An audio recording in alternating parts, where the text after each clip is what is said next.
Hi, Cliffords. I am here with Xander. He can't seem to get himself comfortable today.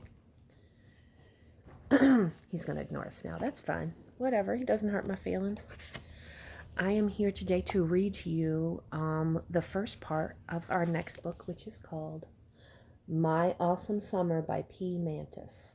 Now, what do you think P. Mantis means? Well, it's this guy, of course, a praying mantis. So this author, his name is Paul Measle. He actually wrote the book, but he's pretending to be a praying mantis, kind of like the author who wrote our last book. So the last book was supposedly written by Fletcher, the dog. Now we know dogs can't write. Praying mantises can't write books either. But sometimes authors think it's a little bit more interesting to write a book as if they're pretending to be an animal. Paul Measle did that with this book. And he actually, it says right down here that Paul Measle won an award from the Theodore Seuss Geisel Foundation. That means the people, the family of Dr. Seuss. Gives out awards every year to really, really good books, and this was one of the ones that they were chosen. They chose to give an honor to, so that's pretty cool. So this book, all about praying mantises. It's about the kind of short life of a praying mantis. As you know, they only live about 6 to 9 months, so it's kind of a short life. Most of them have. Some of them can live up to a year, depending on what kind of praying mantis it is. But this is our new book, and we're going to read about it. Now, I told you before that on the back of most books, it gives you a little blurb, like a little ad or a commercial for what the book is going to sound like, what it's going to, what it's going to be, what it's going to be about. This book does, and even though you can see that there are words back here, it doesn't actually tell us what it's about. It actually is people talking about how much they like the book. So some books are like that, especially for like younger kids. A lot of books are like that. However, since this book is about a scientific subject, which is insects, the author gives us these couple of pages at the front of the book that tells us all about what we need to know about praying mantises to understand the book. Now, you guys know so much about praying mantises already, you probably would not even need to read these pages. But I'm going to read them to you anyway. Now, I want you to listen to it very carefully and try to think of one thing that you learned that you didn't know about already about praying mantises. And here is the first 2 pages. Lots of animal drawings, lots of plants. Oof. There's praying mantis eating something, which is kind of gross, but everything needs to eat. I'm not really cute when I eat either. The praying mantis is an amazing insect. You already knew that. You can find it in most places in the world. I want you to be able to see the pictures rather than my face. It's much more interesting. You can find it most places in the world, except for where it is very, very cold. Why is it called a praying mantis? Because when it hunts, it folds its front legs under its head, and it looks as if it might be praying.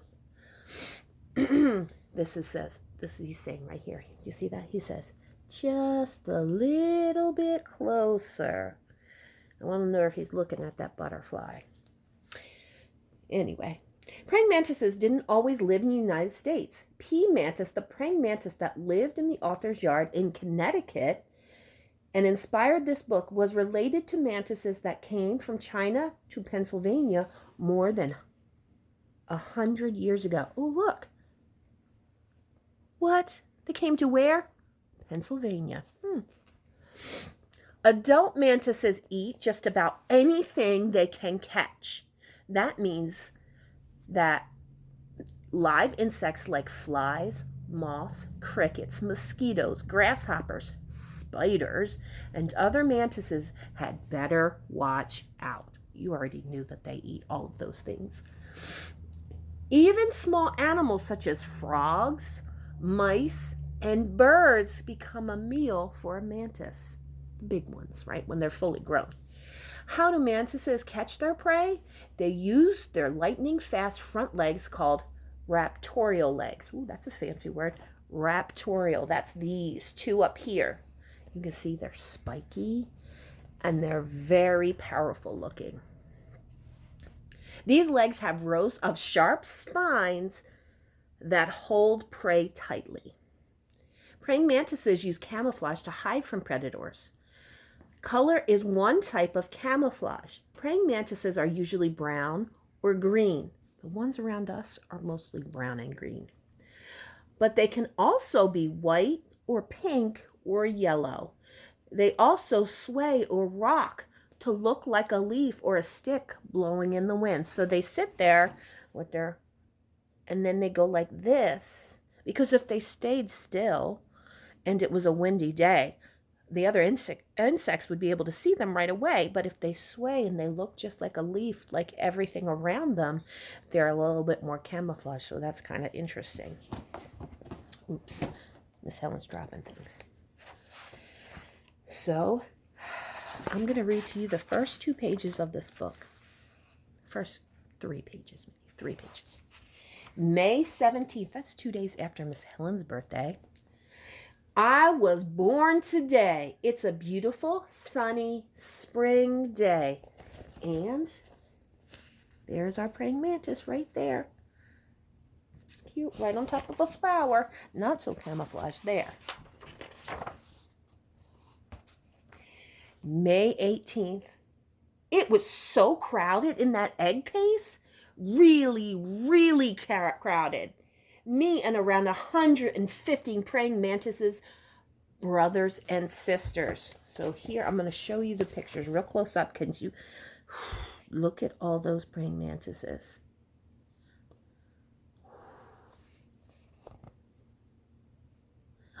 There's the Uthaka. You see it? All the praying mantises coming out of that one egg sac. I don't have any wings yet, so I can't fly. So praying mantises cannot fly until they're all the way done growing. When they molt, which means lose their skin, their outside skin, they get bigger and bigger, and when they grow and they shed their skin, and then they grow and then they shed their skin, and then they grow, and they do it about 6 to 8 times, and the last time is finally when they're able to fly a little bit. The boys are. The girls are not able to fly because they have bigger abdomens. That means like their tummy area, because it's full of eggs, because she's going to have to lay all those eggs, and it really weighs them down. So they can jump, but they can't fly, which is a shame. It's not fair. I want to fly. So that is our first reading from My Awesome Summer. What'd you think? Did you like it? Tomorrow I will read to you some more. Ugh, I'm going to leave you with this picture. Are you ready? It makes me feel a little itchy when I look at this picture. And I like praying mantises, but whew, look at all those. Pretty awesome. See you later, my friends. Take care of yourself. Be well. Don't forget to keep reading.